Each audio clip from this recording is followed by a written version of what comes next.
Good morning student. वापस से आपके लिए लेके आया हूं एक बहुत ही खूबसूरत सी पोएम जिसका नाम है हनुमंत वर्णित राम वृतांत। हनुमान जी दादा द्वारा राम जी का वर्णन जो हुआ है वो बहुत ही खूबसूरत तरीके से हुआ है। और ये मैं आपको दे रहा हूं इसके क्वेश्चन आंसर पार्ट। हमारा और एक वीडियो है जिसके अंदर हमने इस पोएम को डिटेल में इंग्लिश ट्रांसलेशन के साथ आपको समझाया है। आप उस वीडियो को जरूर देखिएगा ताकि आपको आइडिया आए कि किस तरह से इसके अंदर हमने श्लोक को बहुत ही इजी बनाया है। ठीक है, तो शुरुआत करते हैं हम यहाँ पर Sanskrit to Sanskrit question answer से। रथ कुंजर वाजी माम कह आसित। रथ और हाथी और घोड़े के वाला जो राजा था वो कौन था? दैट इज राजा दशरथ आसित। परम तपः रामः कस्य रक्षत आसित। तो स्वस्य वृत्तस्य रक्षस आसित। बस आपको इतना ही याद करना है। रामेण महारण्ये कीदृशा राक्षसा निहता। तो बहुत सारे शूरवीर बहादुर, महारण्य मतलब जंगल के अंदर बहुत शूरवीर राक्षसों को मारा था, उसका हरण किया था। राम वने किम मित्र आससाद। तो राम जी के वन के अंदर सुग्रीव नाम का वानर, यानी कि वानरों को राजा, किष्किंधा का राजा सुग्रीव थे, वो उसके राजा मित्र बने थे। हनुमान की वर्णयति। तो राम भगवान की मुद्रिका लेकर जब हनुमान जी लंका में जाते हैं तो सीता माता को राम वृत्तांत वर्णयति, राम जी का पूरा वृत्तांत यानी पूरी की पूरी कहानी स्टोरी सुनाते हैं। सर्वधनुष्मानम श्रेष्ठ कह, सबसे बेहतरीन अगर कोई धनुर्धर थे तो राम थे। रावणेन जानकी केन अपहत्या। तो अमर्षणेन उसने वहां पर जानकी जी का हरण किया था। नाउ इसके बाद है English to English question answer. Who attacks Janki and why? In the great agreed forest while hunting Rama, killed many brave demons who issues from the according to their desire. Then Khara and Dushana were also killed by Rama. So in angry Ravana on the hearing about this killing, which happened in the Janasana abused Janki. तो जनस्थान नाम की जो जगह है वहां से उसने जानकी जी को उठाया था, हरण किया था। Which type of demons does Rama killed in forest, कैसे उसने अलग अलग प्रकार के डेमोन्स यानी कि राक्षसों को मारा था। While chasing the animals to be hunting, Rama killed many brave demons, which issued from the according their desire. On which advice the Hanuman crossed a sea. Hanuman crossed a sea spread across an area of 100 योजन, एक unit है नाप का 100 योजन। Who has composed by analytic addition of the epic Ramayana? तो analytic addition of the epic Ramayana has been composed by प्राचार्य Vidya Mandir, Maharaja Sayajirao Gaekwad university at Vadodara. Now यहाँ पर जो है एमसीक्यू, एमसीक्यू के अंदर मैंने यहाँ पर सारे आंसर दे रखे हैं, पर समझना सबसे ज्यादा जरूरी है because of Sanskrit to Sanskrit है। तो राम जी का वृत्तांत कौन वर्णन करता है? That is Hanuman ji. तारा प्लस अधिपह, तारों के बीच में राजा कौन है? That is Chandra. काम रूपीण केन आसन, तो राक्षस जो है काम के रूप से। एंड कुंजर का मतलब होता है गज मतलब हाथी। आयत का मतलब होता है विस्तृत मतलब डिटेल में, है ना। एंड जानकी को कौन लेके जाते हैं? दैट इज रावणेनम। अब इसके बाद है आपका शुद्ध अशुद्ध वाला। अब ये बहुत जरूरी है, ग्रामेटिकल पार्ट के अंदर ये 3 मार्क्स का आता है। तो आपको क्या करेंगे कि आपको सबसे पहले ये जो टेबल है उसको लर्न करना है और इसी ऑर्डर में लर्न करना है, लाइक क ख ग घ अंग, च छ ज ज ग, ट ठ ड ढ अण, त थ द ध न, प फ ब भ म। लाइक इधर आप देखो तो 25 है, इधर आप देखो तो 5 एंड 5 25 बन जाता है। ठीक है, अब क्या करना है आपको, ऐसे एक सेंटेंस देंगे और सेंटेंस के अंदर कोई एक वर्ड के नीचे अंडरलाइन करके देंगे और बोलेंगे इस वर्ड को करेक्ट करो, यानी अशुद्ध को आपको शुद्ध करना है।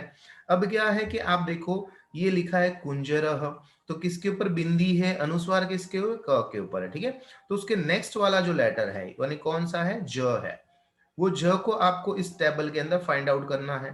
तो कंजरह, ज को अगर हम फाइंड आउट करेंगे तो ये रहा ज। अब ज की जो लाइन है उसके अंदर लास्ट वाला लेटर चेक करो, दैट इज अंग। तो आपको ये जो है वो ये बिंदी यानी कि अनुस्वार की जगह ज को प्रोवाइड करना है एंड बिंदी को हटा देना है। ठीक है, तो बिंदी हटा देंगे और ये इसको कैसे देंगे, तो अब यहाँ पर देखो हमने आंसर लिखा है कुंजरह, ऐसा। आप उसके ऊपर की साइड में भी लिख सकते हो और ऐसे साथ में भी लिख सकते हो, पर हाफ ही देना है, कंप्लीट पूरा नहीं देना है, ठीक है ना। उसके बाद देखो वंचयितम, सेम यहाँ का रूल्स यहाँ पर फॉलो करते हैं। वंचयितम किसके ऊपर बिंदी है, व के ऊपर है, ठीक है। और उसको नेक्स्ट लेटर कौन सा है, च। च फाइंड आउट करने गए तो इधर आया। उसका लास्ट लेटर कौन सा बना, तो कि ये है। अब जब भी ये लाइन के अंदर कोई भी लेटर हमें मिले तो हमेशा लास्ट वाला वर्ड या लेटर है वही हमेशा बिंदी का काम करता है, जो भी लाइन में आता है वो। यानी ट अगर मिलता है तो अण हाफ बनेगा, त अगर मिला तो न हाफ बनेगा, प है तो म हाफ बनेगा, ठीक है। तो देखो वंचयितम में क्या हमें देना पड़ेगा, ये। तो आप देख सकते हो यहाँ पर हमने इस तरह से दिया है ना। संदिष्ट में देखो द है, द के हिसाब से हाफ क्या बनेगा, न बनेगा। यहाँ पर हमने उसका आंसर लिखा हुआ है। अभिसंगह, ध के हिसाब से न हाफ बनेगा, हमने वो हाफ लिखा है यहाँ पर। एंड पुरंजय, ज के हिसाब से यहाँ पर ये बनेगा, उसका भी राइट आंसर लिखा है, ठीक है। तो ये आपको एक तो अच्छी तरह से लर्न करना पड़ेगा। और यहाँ पर दूसरे भी हमने एग्जाम्पल दिए हैं, आप उसको जरूर चेक करिएगा। लाइक शंकर है तो क के हिसाब से हमने ड बनाया है। कंटक है तो ट के हिसाब से अणा बनाया है। चंचल है तो ये बना। परंपरा है तो म बना। अब संसार एक ऐसा वर्ड है, देखो यहाँ पर स नहीं आ रहा है तो एज इट इज जाएगा, है ना। मंथन है तो यहाँ पर थ के हिसाब से, थ के हिसाब से आप न बना। एंड कंचन आया, कंचन, तो उसके हिसाब से ये बना, है ना, समझ में आया। ना दूसरा यहाँ पर लिखा है क वर्ग, ऐसा वो क्या होता है, तो देखो ये जो लाइन है ना, ये लाइन, इसको फर्स्ट लेटर के हिसाब से क वर्ग वाली लाइन कहते हैं, इसको च वर्ग वाली लाइन, ट वर्ग वाली लाइन, त वर्ग वाली लाइन एंड प वर्ग वाली लाइन, ठीक है। अब जिसमें से हमें बिंदी निकालनी है उसको हम क वर्ग बोल देंगे। लाइक यहाँ पर देखो हमने ग के हिसाब से चेक किया, अब ग के हिसाब से क्या देना है, ये अंग देना है।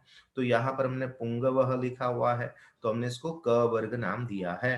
तो ये कभी कभी पूछा जाता है कौन से वर्ग का है, तो आपको ये बिंदी के हिसाब से चेक करना है नेक्स्ट लेटर को एंड उस हिसाब से लिखना है।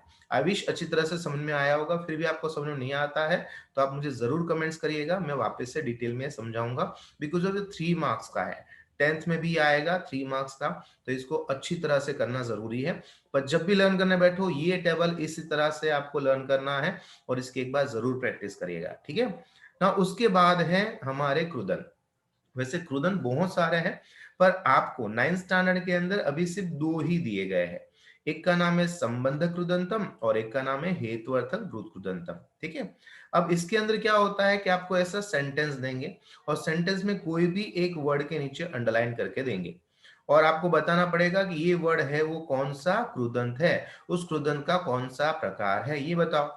तो आपको क्या करना है, जो भी आपको वर्ड के नीचे अंडरलाइन किया है वो वाला वर्ड का लास्ट जो लेटर है, ये देखो लास्ट लेटर है, तो उसको आपको चेक करना है। तो यहां पर क्या दिया है, त्वा दिया है, ठीक है। अब कोई भी वर्ड के एंड में देखो इसी तरह से त्वा त्वा त्वा त्वा, अगर त्वा से अगर एंडिंग होता है तो आपको सीधा लिख देना है संबंधक भूत कृदंतम, ठीक है। तो देखो यहाँ पर भी श्रुत्वा तो संबंधक भूत कृदंतम, हत्वा संबंधक भूत कृदंतम एंड उक्तवा संबंधक भूत कृदंतम। इस तरह से त्व प्य म्य क्य अगर ऐसे वर्ड होंगे तो वहां पर भी आपको लिखना है। आगे हम आपको एक एक्सरसाइज देने वाले हैं जिसके अंदर ग्रामेटिकल एक्सरसाइज के अंदर हम सारे के सारे कृदंत एक्सप्लेन करेंगे।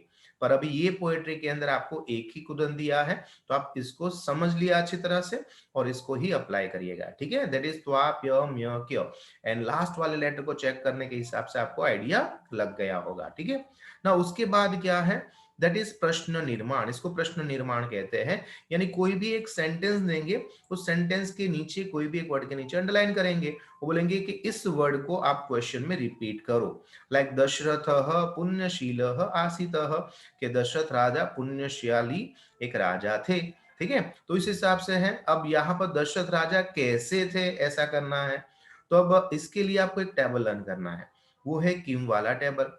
अब ये जो टेबल है उसके अंदर लिंग है, वचन है और विभक्ति के अनुसार हम उसका प्रश्न निर्माण कर सकते हैं। तीनों चीजों को याद रखना है, लिंग वचन एंड विभक्ति। पर अगर आप डिटेल में नहीं जाना चाहते हो, मैं आपको 3 ऑप्शंस देता हूं, ठीक है। नंबर 1, आप ये 6 जो वर्ड है उसको आप लर्न कर लो। लाइक किमर्थम यानी किस लिए, कथम यानी कैसे, कुतः मतलब कहां से, कति मतलब कितने, कुत्र यानी कहाँ, एंड कीदृशः मतलब कैसा। इस 6 को लेटर को लर्न करोगे, आपको बहुत ही इजीली प्रश्न निर्माण हो जाएगा। फिर इसका मीनिंग के साथ लर्न करना है ना। अगर ये नहीं हो पाया तो हमेशा दूसरी एक है कि देखो, हमेशा जो क्वेश्चन वाला वर्ड होता है उसका एंडिंग प्रोनाउंसिएशन, उच्चारण अगर आप देखो तो सिमिलर जाएगा। आप देखो यहाँ पर दशरथ डबल डॉट विसर्ग है, कह देखो यहाँ पर भी है। अब मैंने बोला प्रोनाउंसिएशन। दूसरे में देखो रामेण, एण यानी कि न या अन दोनों सिमिलर प्रोनाउंसिएशन है। रामेण केन, केन रामेण। ठीक है, तो अब देखो इजीली हो गया। फर्स्ट का आंसर ये बना दशरथ, सेकंड का आंसर ये बना केन। अब ये जो है क्या है, दैट इज वन। वन का मतलब होता है जंगल। जंगल जो है जगह है, तो उसको हम कैसा क्वेश्चन करेंगे, कहाँ है ना। तो उसके लिए वर्ड क्या बनता है, कुत्र। सो यहाँ पर थर्ड का आंसर क्या बना है, कुत्र। तो देखो बहुत ही इजीली मैंने बोला 3 पार्ट में, या तो फर्स्ट है इसको लर्न करो, या सेकंड है इस हिसाब से लर्न कर लो, या थर्ड है किम को अच्छी तरह से टेबल को लर्न करो, लिंग वचन और विभक्ति के हिसाब से प्रैक्टिस करो एंड परफेक्ट बन जाओ। ठीक है, एज यू विश। अगर आपको इसके हिसाब से देखना है तो आपका इजी बन गया ना। इसके बाद बनता है दैट इज शब्द रूप को देखना है। अब शब्द रूप को देखने के लिए हमेशा आपको सबसे पहले क्या करना है, ये शब्द रूप वाले वर्ड को चेक कर लो। जैसे यहाँ पर क्या लिखा है, धर्मस्य, मृगयाम, बहवः, मयया, विलाक्ष्याः एंड वृद्धस्य। अब ये एक सिंपल सी बात है कि आप मुझे ये बताओ, रामायण यहाँ पर आपको वर्ड दिख रहा है, ठीक है। अब ये किस में से बना है, उसका मूल वर्ड कौन सा है, तो क्या राम है। राम में से हमने रामायण बनाया, ठीक है। दशरथ में से दशरथ बनाया, वन में से हमने वनम बनाया। उस तो इसी तरह से धर्म से किस में से बना है, देखो धर्म में से बना है। मृगयाम किस में से बना है, तो मृगया में से बना है। तो दैट इज ये जो है पूरा का पूरा रूप, वो है हमारा मूल रूप। यानी बहु में से बहव बना, माया में से माया बना, विलाक्षाक्षी के ऊपर से विलाक्षया बना, एंड वृद्ध में से वृद्ध से बन गया। तो ये आपको मूल रूप कैसे ढूंढना होता है, आइडिया आ गया। ठीक है, नाउ ये वाला है यानी अंत। अंत बोले तो एंडिंग पार्ट यानी आकारांत अकारांत।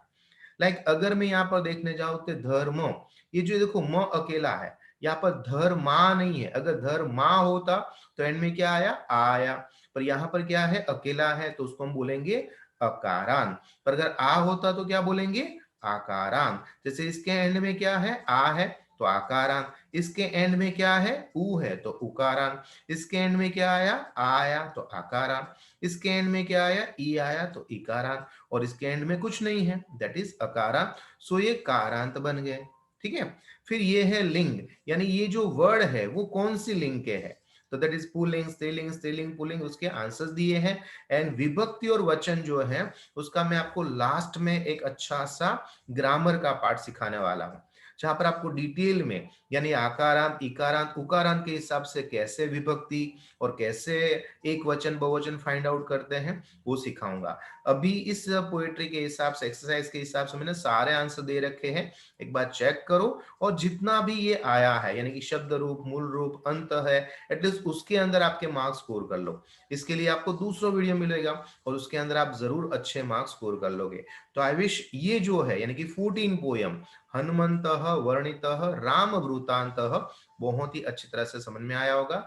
नेक्स्ट हमारा जो चैप्टर होने वाला है दैट इज सुदुर्लभ सर्व मनोरमा वाणी ही, और ये 15 है। और ये भी मैं आपको इंग्लिश में ट्रांसलेशन, क्वेश्चन आंसर्स सारी डिटेल में देने वाला हूं। अगर कुछ एक्स्ट्रा ऑर्डिनरी आप चाहते हो तो प्लीज नीचे कमेंट्स में दीजिएगा, ताकि ये वीडियो बनाने से पहले आपकी विश उसके अंदर मैं जरूर पूरी कर सकूं। तो आई विश आपको मैं अच्छी तरह से समझा पाया हूँ। अगर आपको कोई भी डाउट है तो प्लीज मुझे बेझिझक होके बताएगा। तब तक मुझे आज्ञा दीजिए। आपका दोस्त, आपका मित्र, आपका गुरु Mahendra Joshi. Thank you very much.